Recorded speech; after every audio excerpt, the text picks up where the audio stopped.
Aloha! You're listening to Chad Ford's NBA Big Board on the Locked On Podcast Network. First time being streamed live on YouTube as well. I want to start by saying that something really cool is about ready to happen. The NBA draft is on July 29th at 7 o'clock p.m. And we are going to be doing a live draft show right here on our YouTube channel on the Locked On NBA Network.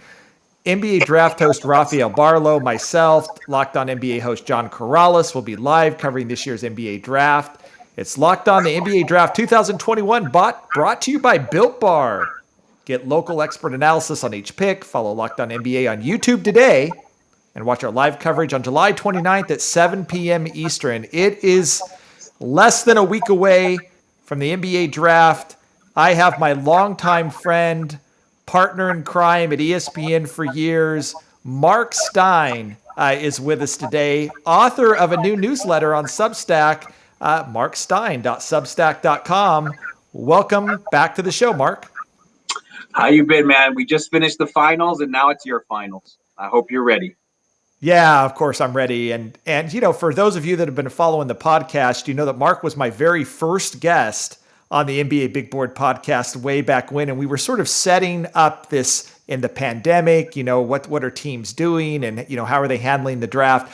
Now we're getting ready for the NBA draft. And now look, Marc is not a draftnik like me. He doesn't follow the draft heavily, but he does cover all 30 teams. And a big part of the draft is draft trades and sort of thinking what these front offices are going to do here. And so I thought Marc was the perfect guest to bring on today and talk about some of that stuff. But I want to start with your newsletter, Marc.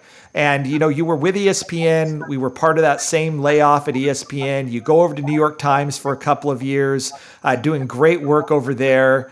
What made you decide, hey, I'm going to go the Substack route, start my own newsletter? Tell us about it.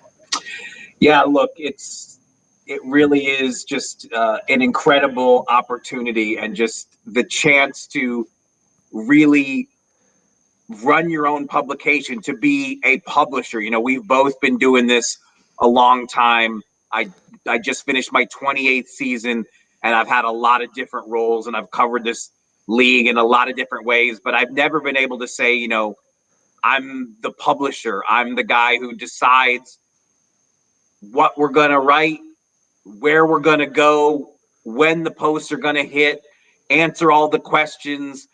And just this, you know, I've kind of described it as it's this just deliciously blank canvas.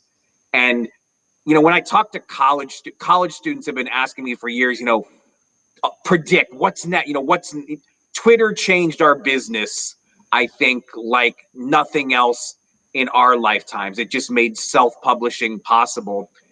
And now I see Substack and newslettering, and Substack in particular, the way it delivers the newsletters and empowers people like you and I to be publishers. It's kind of like the next game changer. And I just couldn't resist jumping into this world. I mean, the New York Times was a dream come true for me and a really hard place to leave. I mean, you know me pretty well. I'm a newspaper geek at heart. Every time I had a story in the New York Times, I bought 2 copies. I'm in my 50s and I'm still that nerdy about it and so proud to have my work in there. But this is like a new adventure. It's like, it really feels like stepping into a new frontier. And I had to try it. I mean, I was thinking about it every day for so long, watching you do it, watching Henry Abbott, our former ESPN colleague, do it. And I just kept feeling that pull that to step into this world. And so now I've done it, and I've basically been publishing for the last this is week 2, and I'm trying to get the hang of it, but it's invigorating. It's really a cool platform. You know, I just did a live Zoom with a bunch of my subscribers. It was awesome. You'd be able to interact. The comment section, I think, is a really cool part of Substack, and the ability to be able to interact. And I see you're already doing that with your fans as well. And so you get the newsletter, which is cool, but you also just have this community, I think, that you can build at Substack, which was harder to do. at those other publications. And I know I've really enjoyed it. I'm actually seeing familiar faces like now coming back and being able to engage in conversation with them. It's been really awesome. You can go to Mark's new Substack. Give him your email. You'll get it in your inbox. It's all free right now, right? As well, Mark. Yeah, and I think an important thing, I never did a newsletter until I went to the Times, and the Times, all my work was behind a paywall, but my Tuesday newsletter was free to everyone, and it will always be that way. I'm going to keep doing the same Tuesday newsletter that I've always done for the last basically 3 years, since January of 2018. I will keep that one free. And so, if you just want to sign up for that and start there, that option remains open to you, just like it always was at the Times. And, I'm going to be posting a lot, writing a lot, news, opinion, historical perspective, and that community that you talked about. I mean, you can connect with the readers in a way that really you can't do at a lot of other places. So it's I've got a lot to learn. I'm just kind of getting started here, but I'm trying to figure it out too. What are the best forms of content? And I know you do a lot of different things, and that's kind of the cool thing too, is that we're learning as we go, and there's just all kinds of ways you can go. Yeah, I was just asking my readers the other day, like, what do you want to see? What do you want? Which, would never happen at ESPN. Right. And you got some actually really creative ideas of some stuff that I'm going to definitely check out. And with free agency just around the corner and trades and everything else, make sure you go check him out. That's markstein.substack.com. For those of you that are listening, you can also check out my Substack at nbabigboard.com, where we've got tons of mock drafts. Right now, I'm doing my personal mock draft, which is something I typically didn't do at ESPN. These are the players that I would take if I was general manager for all 30 teams right now. We did our draft tier stuff. Got news and notes coming on the draft every day. Right now, we're pedal to the metal for the draft, so make sure you go over to nbabigboard.com as well. Well, look, our listeners want to get in and want to talk draft. So let's start right at the top with the Detroit Pistons. Mark, what are you hearing about the Pistons right now? They have the number 1 pick in the draft. I think pretty much everyone thinks Cade Cunningham's going to be that guy, but I know that they have Jalen Green coming in on Friday to work out. Jalen Suggs also is going to come in. Is Cade a lock to the Pistons at 1, in your opinion? I think so. I mean, that's definitely been the vibe that I've gotten.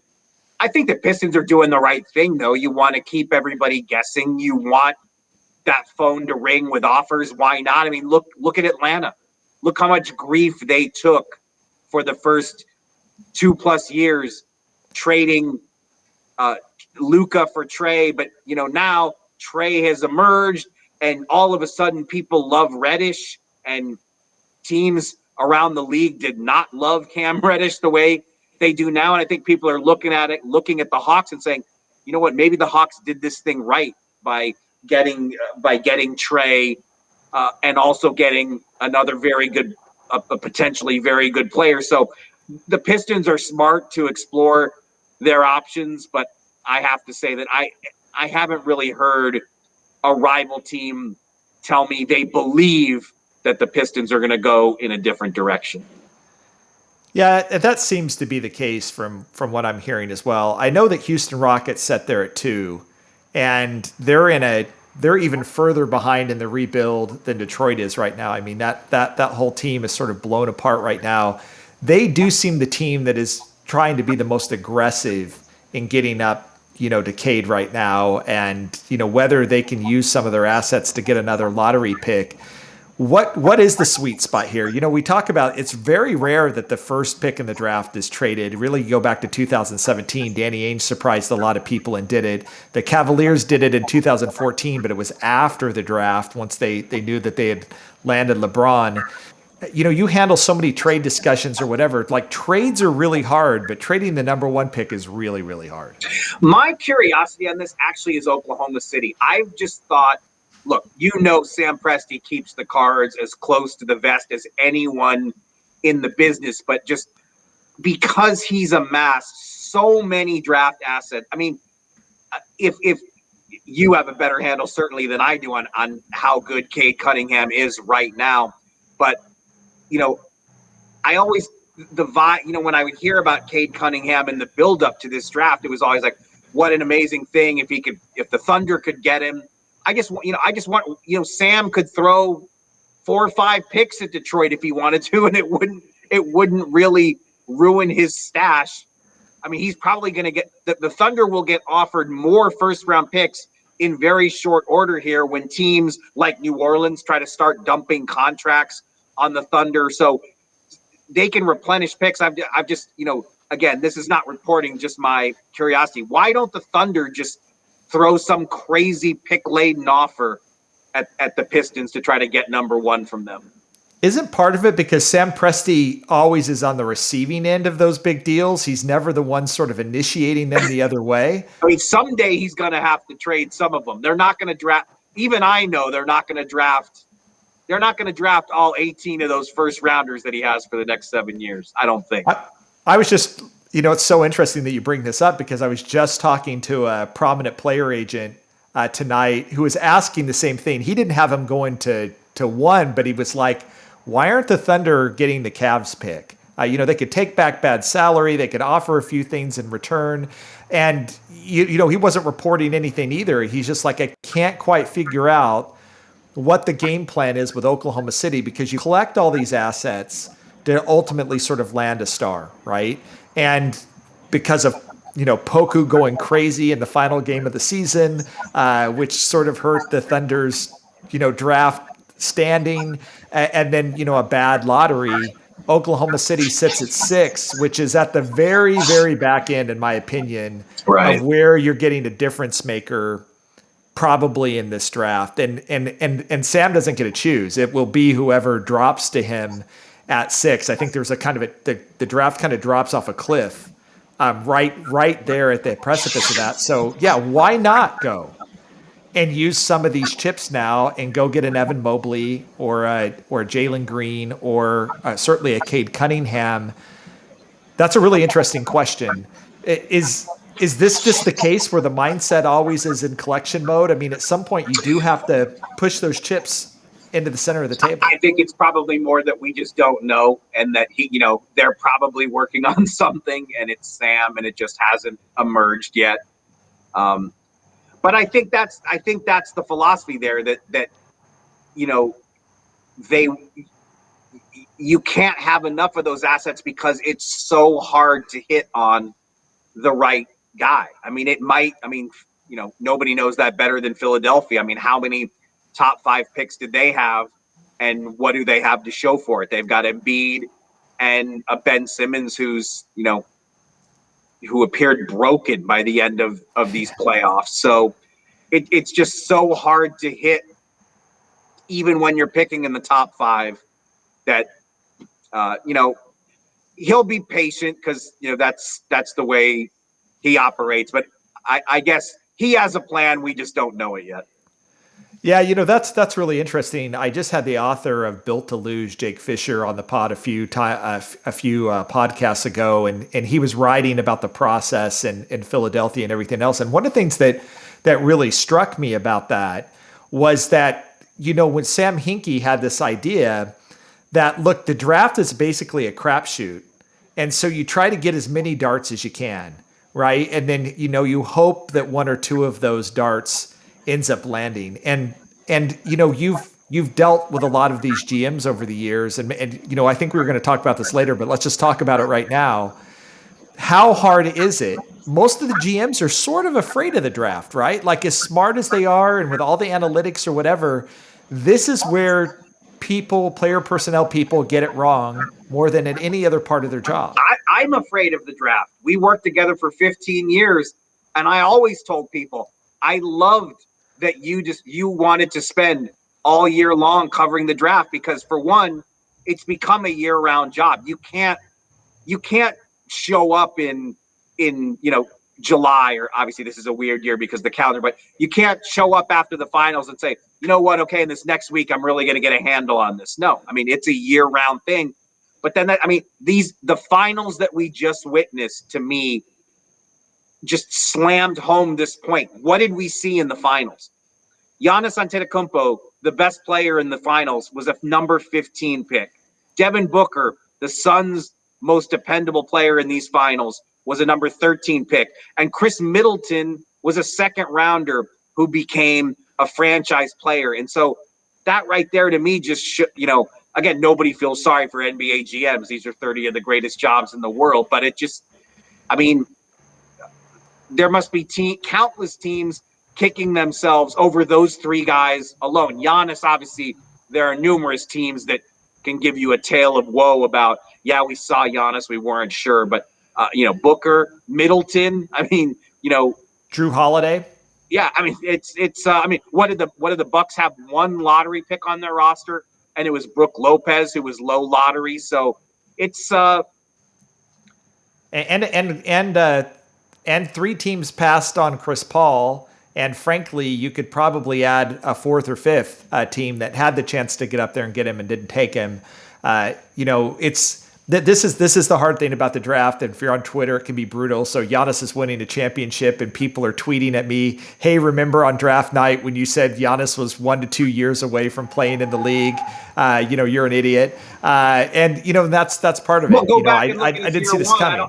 I don't think you were that wrong. Look at his year one. I mean, he was miles away from what he is now. I mean, Yeah. The Bucks did not believe this. They did not expect this. If they did, John Hammond would have still been in that job, the guy who drafted him. All right, that's some good Pistons talk. Let's get to other teams that possibly might be in trade talks right now as we get closer to the NBA draft. But before we do so, I want to talk to you about Rock Auto. With the ever-increasing numbers of makes and models, it's now impossible for your local chain auto parts store to stock all the parts you need. Why endure often pointless or seemingly intimidating questions and wait while the person behind the counter orders those parts on their computer, choosing the only brand their warehouses happen to carry? You have computers with access to rockauto.com at home and in your pocket. Save time and money while using Rock Auto. Why choose to spend 30, 50, even 100% more for the same parts for a chain store or a car dealership? They have everything you could need. Brake parts, tail lamps, motor oil, and even new carpet. Go to rockauto.com right now and see all the parts available for your car or truck. Right, Locked On in their How Did You Hear About Us box so they know we sent you. Amazing selection, reliably low prices, all the parts your car will ever need. rockauto.com. All right, we are back. This is Chad Ford's NBA Big Board, our inaugural YouTube launch with my good friend Marc Stein, who just launched his own newsletter, markstein.substack.com. You can follow him on Twitter at the Steinline as well. Mark and I go way back, and it's just an honor to have him on the podcast. He was on my very first podcast for the Big Board. We're less than a week away from the draft. We're talking draft trades today. And I want to talk about the Golden State Warriors, Mark. The Warriors have the 7th pick. They have the 14th pick. They had the 2nd pick in the draft last year, took James Wiseman, tried to figure out how to work him in to the rotation. It was frustrating, I think, for all parties involved. Now they sit there at 7 and 14, and there's so many questions. Do they trade this pick? Do they draft more NBA ready, like college seniors like Davion Mitchell or Corey Kispert? Do they do what they did last time and take just what they think is the best prospect available, whether they can help them right away or not? Just so many questions for a Warriors team that's window is closing on winning another NBA championship right now. What's the latest out of Golden State? I mean, the way it was described to me by a team that I'll just say has been monitoring Golden State very closely is they want a star. The Warriors want a star, but who doesn't want a star? Can you package 7, 14 and Wiseman and get a star? When we're talking about stars, that's basically code for Bradley Beal or Damian Lillard. Are either one of those guys really in play at this draft? It's probably more Lillard than Beal at this point, but on both, I mean, I just think the draft might come a step too soon for either one of those guys to be dealt. Now, maybe Washington and Portland are more ready to move than it's being portrayed on the grapevine as we speak. But I don't know if the Warriors have enough to get either one of those guys. And so if their target is a star and there isn't a clear-cut star to get, they might have to make those picks. But I think the preference from what I gather, I think they want to make a move. They want to make a deal. They want to get a win now player if they can. And I mean, again, I defer to you on what's available at 7 and 14. You know infinitely better than me, but I'm gonna guess not. There isn't a lot of win now depth at those stages of the lottery. Well, I don't think there's ever win now depth in the draft. I think if you historically look at rookies, they're just not good, whether they're 22 years old or 18 years old. It takes a couple of years to make that transition to the NBA. And that doesn't mean that rookies can't get on the floor and play minutes, but helping you win meaningful basketball games in April, May, June, that's a different story for most rookies. They even someone like Tyrese Halliburton, who was sort of the guy last year who kind of fit that model, hit a wall with Sacramento and did not push Sacramento into the playoffs. And so whether that's Davian Mitchell out of Butler, or Corey Kispert, or Chris Duarte out of Oregon, older prospects that can help you right now. My fear with going that route is they probably can't help you enough right now, and you sacrifice the upside of taking some of these younger prospects for a guy that maybe can't help you right now either. So look, I agree with you that I'm hearing the same thing. In fact, virtually every agent that represents a prospect in the draft right now has no belief that the Warriors are actually selecting at 7 or 14. And at least some agents have told me that the Warriors have directly told them that that's a likely scenario and they're not gonna mess with them about it, that's a possibility. So you say, Star, let's just kind of go through these situations for a minute. Let's start in Portland. Damian Lillard, there's a report by our old colleague, Henry Abbott, that, Damian Lillard was going to ask for a trade. Damian Lillard holds a press conference, says, no, I'm not going to, however, and then goes to talk about the changes that need to happen in Portland for him to be happy. It doesn't seem to me, I mean, you correct me if I'm wrong, like Neil O'Shea is going to be able to make those changes. I'm not sure what else he has on his roster to sort of make that happen. So at what point does Neil O'Shea look at this and say, I'm going to sell high right now because the longer I wait on Lillard, the more his value starts to go down and he gets aggressive right now with a trade as opposed to sort of waiting this out. And it just seems like every time a general manager waits things out, the value of the prospect that they have doesn't go up, it goes down. I'm sure the Blazers are wrestling with it every second of every day because, look, Damian Lillard does not want to go to them and demand a trade. He doesn't want to take that step. But the Blazers, for similar reasons, because Lillard is Portland royalty, I mean, trading him is so complicated. I mean, contract-wise, you're right. This is probably the ideal time to do it. He's just starting a long-term deal. And just like with Ben Simmons, there are so many teams out there that aren't free agent destinations that even at the crazy, Lillard's deals like almost $200 million over 4 years. Ben's still got about $150 million left on a 4-year deal. But when you don't get free agents, those are appealing contracts to teams in unglamorous destinations because you have team control over the contract. So you're right. I mean, the Blazers could very easily get an absolute haul for Damian Lillard right now, but it's so difficult for them to take that step and shop him. You start shopping Damian Lillard, and then that gets out. How will that play among a Blazers fan base that is already really upset with the coaching search? So it's a really complicated situation. It would be easier for them if Lillard went to them and said, guys, it's time. I need to go somewhere else. I can't, I have not directly spoken to Damian Lillard, but I think I've watched him long enough to know that and to at least project. It's difficult for me to imagine him going to them and directly saying, guys, it's time for me to move on.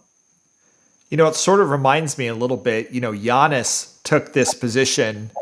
I'm going to stay with the team that drafted me and I'm going to win a championship. And he was talking about it at the press conference the other night. Like, it would have been easy, he said, to go to a super team or sort of demand a trade or leave in free agency. He wanted to do it the hard way. Lillard always strikes me as that type of player as well. The difference is the Bucks built a contender around Giannis, and I think he could see that. When you look at the West and you look at this Blazers team right now, it's hard to figure out how you draw the dots, connect the dots to championship contender with the roster that they have right now. And so if they were to get back Wiseman, the 7th pick in the draft, the 14th pick in the draft, Andrew Wiggins is probably part of that deal, just to make the numbers work out.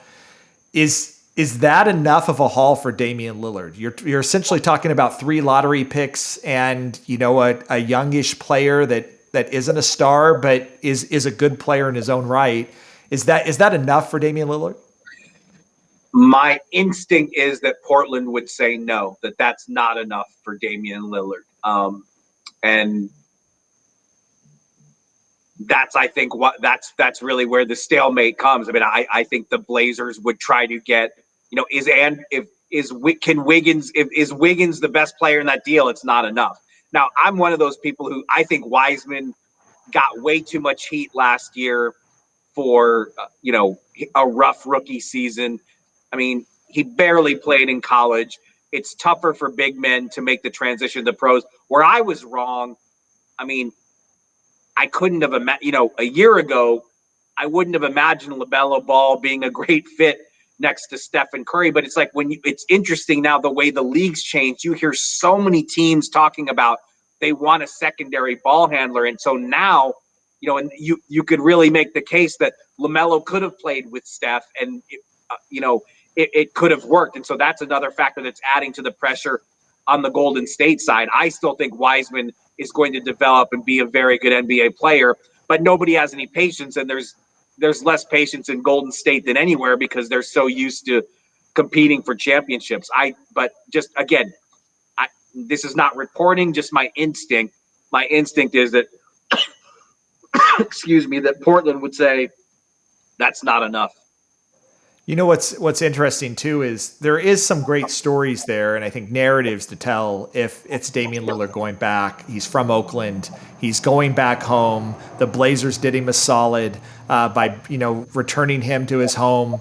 A very interesting team, and I'm of the personal belief that given his age and given how you start to see the decline typically, I mean Chris Paul is bunking that in guards after a while. This is probably a really good haul. Wiseman, Wiggins, a couple of lottery picks out of it. That's actually a pretty good haul for Damian Lillard. That's just my opinion. That gives Neil O'Shea a lot of space to start thinking about a rebuild. He doesn't have to select all of those picks in this year's draft. He could trade those. There's a lot of different things. But let's talk then about you talked about the Wizards. Bradley Beal, a little bit younger player. Has not demanded a trade either, but it looks like the Russell Westbrook, Bradley Beal experiment in Washington isn't going to launch them into the Eastern Conference Finals anytime soon. Is there any incentive in Washington to maybe take the same deal for Bradley Beal and just start over again? Well, I think in both cases, the stature that the player has with the organization means they get a voice in it too. Now, obviously, Damian Lillard has the Oakland background, like you said. So whereas Dame has said many, many times he wants to retire a Blazer, he wants to win a championship with the team that drafted him, just like Giannis just did in Milwaukee.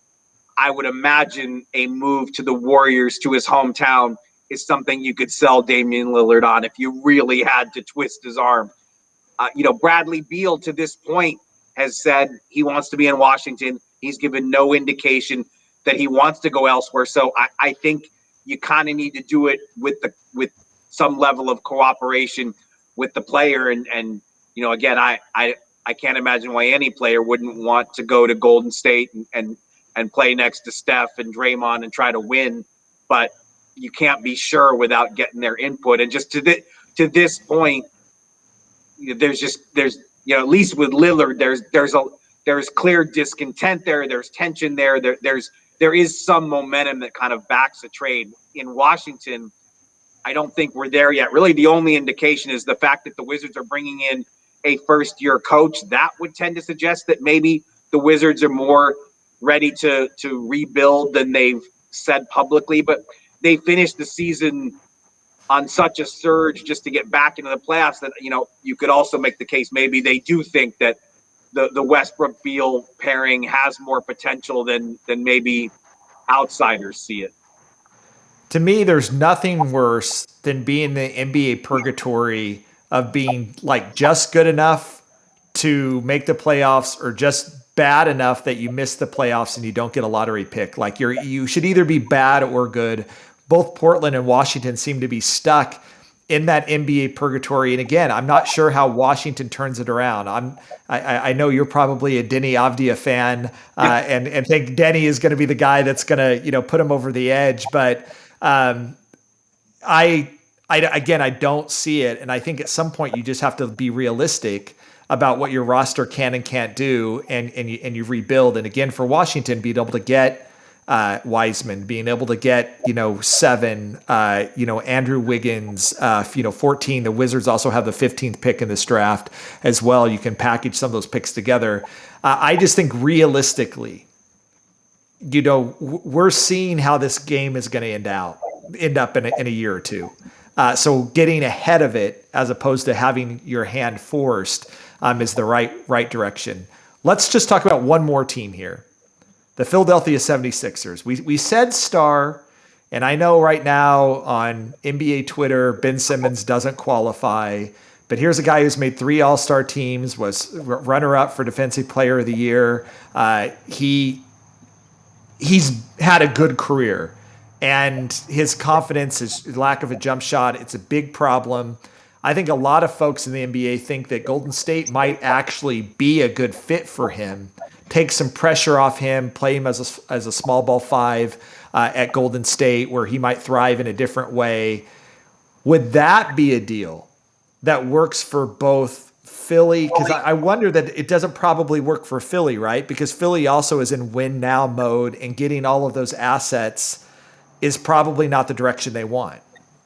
I honestly don't think it works for the Warriors. I don't see how you could, unless Draymond Green is going out, I just don't see how Ben Simmons and Draymond Green can play together. Draymond Green does a lot of those things that Ben would be asked to do. And okay, yes, Ben is younger and still probably has a higher offensive ceiling with all the points he creates through his defense, through his passing, through the way he can run the floor still, with all the issues he's having shooting and his free throw shooting and everything that's going on negative for him right now. But it's just not, to me, he doesn't make sense in Golden State. And it's the same thing with, the Sixers are, Daryl Morey, we're holding out for a star. Well, who's that star going to be? I mean, there's a lot of interest in Ben Simmons right now, but nobody's putting an offer on the table, to my knowledge, that really is meeting Daryl Morey's star criteria. CJ McCollum for Ben Simmons is, and obviously there would be a lot of other pieces in it, but that kind of, those two as headliners in a trade has been something that's been talked about for a month now. But I mean, I've covered Daryl Morey for a long time. If he's looking at the Blazers roster, he is not looking at CJ McCollum. He thinks he can get Damian Lillard.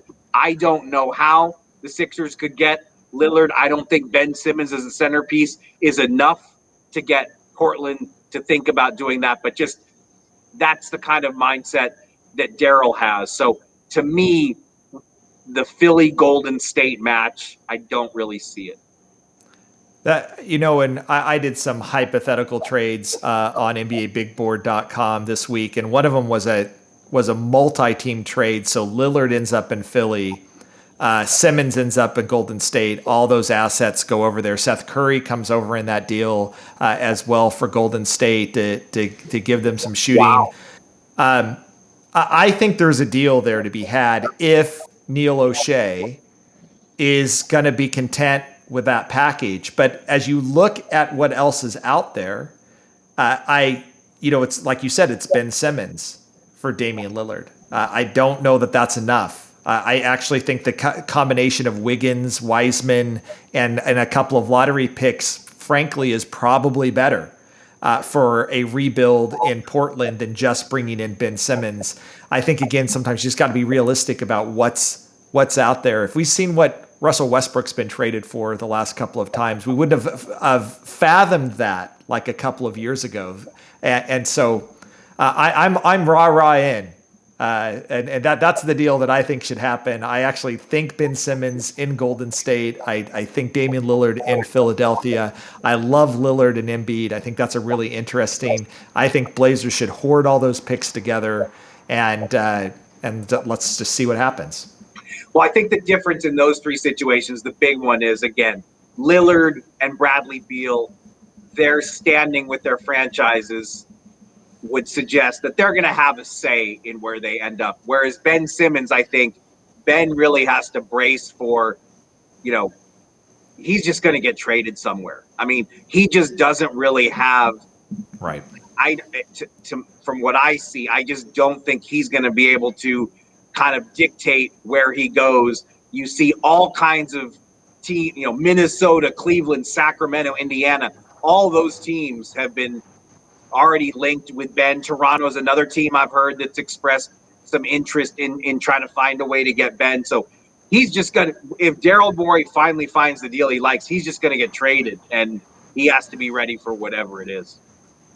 All right, he's Marc Stein. You can read his stuff now over on his new Substack newsletter. That's markstein.substack.com. If you're interested in some of those trade scenarios I just talked about, you can go over to my website at nbabigboard.com, both part of Substack. Marc's been joining us. We're going to talk about trades. We're going to come back. We're going to talk about the Lakers.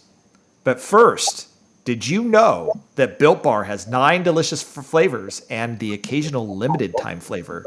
When you talk to a Built Bar fan, they're definitely passionate about their faves. If you don't know the Built Bar flavors, well, you're missing out. There's coconut almond, cherry, raspberry, mint brownie, peanut butter brownie, double chocolate, salted caramel. There's something for everybody. I'm a big coconut guy. I think it tastes like a Mounds bar. One of the crazy things about Built Bars is they're gooey. They're not dry at all. They taste actually like a candy bar. And one of the craziest things about them is that they're actually healthy for you. They taste like a candy bar. I have to fight my kids away from those Built Bars, but they have 17 grams of protein, only 130 calories, only 4 grams of sugar, only 4 grams of net carbs. Order today, get the raspberry, the mint brownie, do what I do with the coconut or coconut almond if you like Almond Joy. Whatever you like, go to builtbar.com. Use promo code LOCK15 and you'll get 15% off your first order. Use promo code LOCKED15 and get 15% off at builtbar.com. All right, he's Marc Stein. He just launched a new Substack newsletter, markstein.substack.com. Hope you'll check it out. Check him out on Twitter at the Stein Line. We've been talking NBA trades as they affect the draft. I know everybody wants to know, what are the Lakers going to do? They have LeBron James. They have Anthony Davis. Not sure it's enough anymore. Right, to win a championship. Now, what else are they going to add to this mix in LA to get them over the top, given how many contenders there are in the West? And now you look at this Bucks team as well, and certainly the Nets and Philadelphia, and there's some, for the first time in a long time, a number of serious contenders in the East as well.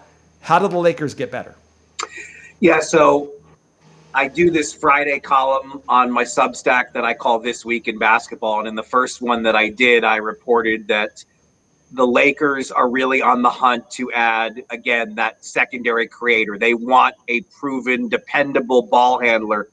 And the reason is they know that even though Anthony Davis doesn't love playing the 5, and then even though LeBron James does not like relinquishing the ball, the Lakers have been fantastic. They've been at their best these last couple seasons when Davis moves to the 5 and LeBron plays some 4. So they would like to get someone who can play the 1 and, lessen LeBron's playmaking mode and let his playmaking load. And let's face it, I mean, LeBron is getting up there in age and is not indestructible anymore. So asking him to play make for 40 minutes a night is probably not the wisest idea. The problem is the Lakers, as all their fans surely know by now, they're facing such salary cap limitations this summer that no matter who you name, and can they explore a reunion, try to get Lonzo Ball back?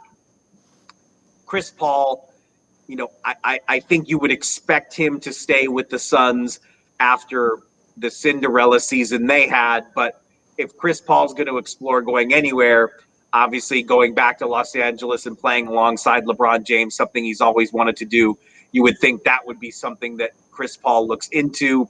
I know that there's been talk that maybe they would try to trade for Westbrook. But again, all of those things are so complicated because of the various financial issues that the Lakers face. I mean, really the easiest thing would be re-signing Dennis Schroeder, but Dennis Schroeder wants crazy money. Dennis Schroeder thinks he's $100 million player. He's already turned down an extension in the 80 millions.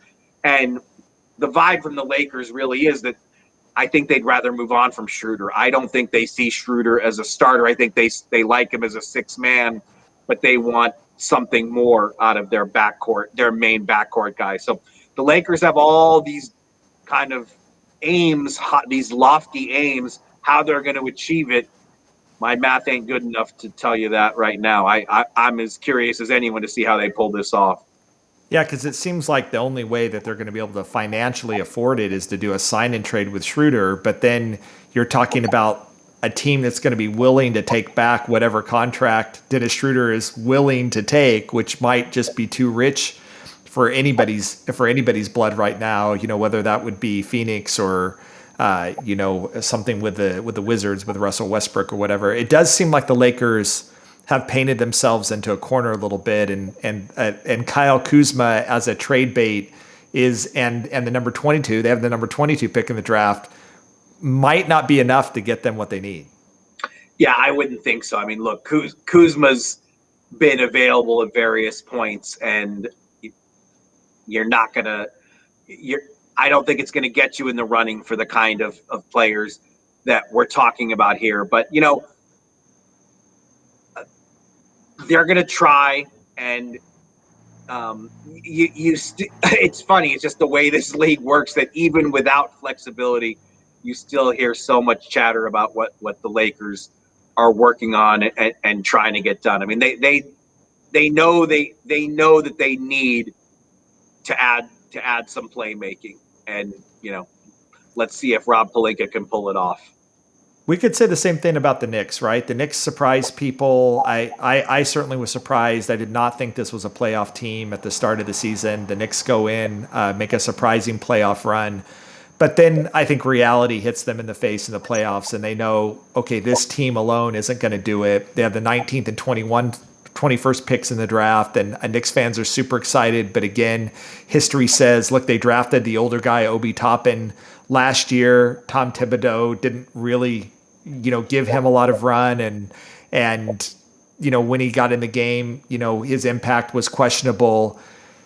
Is there something out there for the Knicks? They've got a ton of cap room this summer. They're one of the teams that has cap room. They have all the financial flexibility. And so look, there's a lot, Leon Rose had a great first full season in charge, and the Knicks played it safe at every turn, and they made very modest moves like trading for Derrick Rose in season, which turned out to be a great boost to their team. People thought, oh, this is going to ruin quickly, but it didn't. Rose worked out really well there, coming in midstream.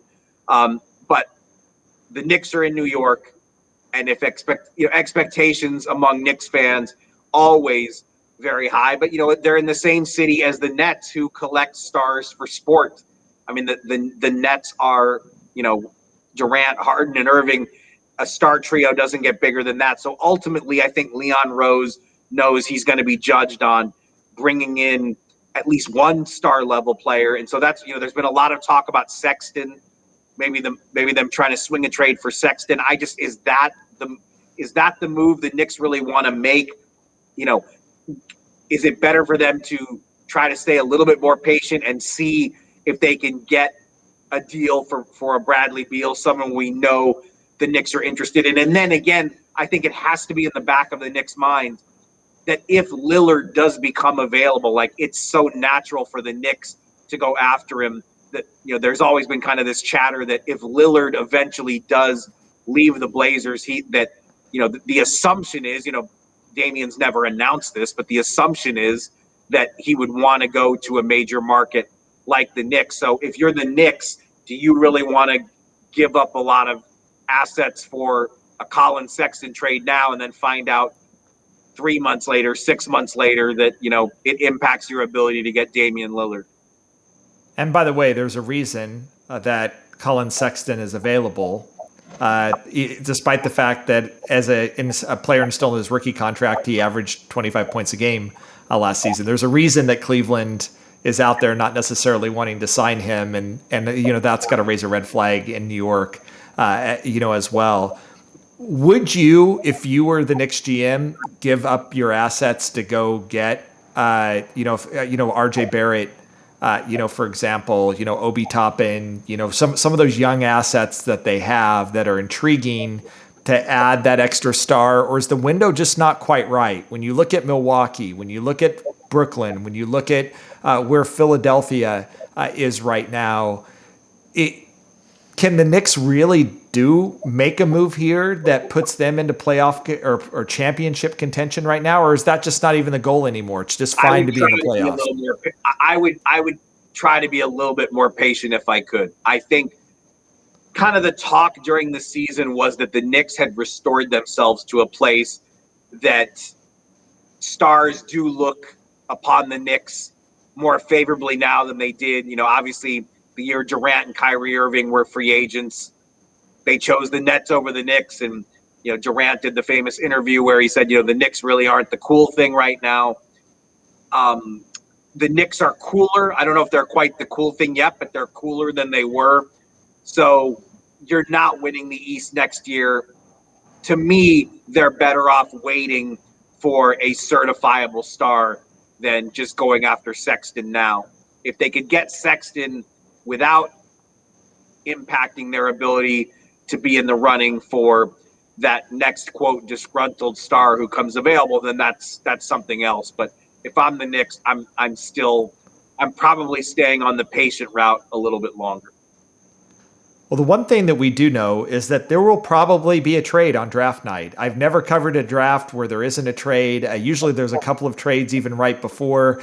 We always take these trade rumors and say, oh, there's so much smoke, most trades don't happen. But then also the other thing is true, that trades do happen. Drew Holiday got traded, and it turned out to be a massive trade. Or Russell Westbrook and John Wall get swapped.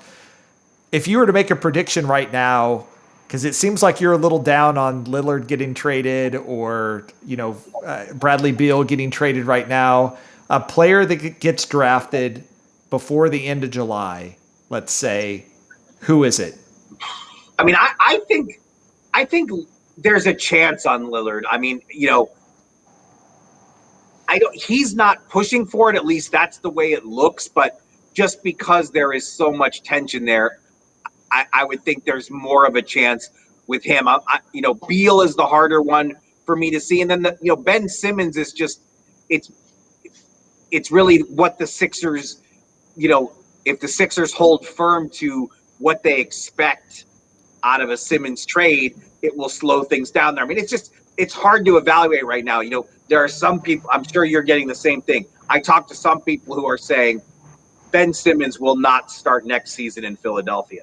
And then I talk to other teams that say, you know what, Daryl Morey is as likely as any executive to let Simmons start next season in Philly if he has to, because he's not going to worry about locker room tension or any awkwardness. He's going to do whatever he has to do to get the best deal. And if waiting is what he has to do to get the best deal, there are teams out there that think he would.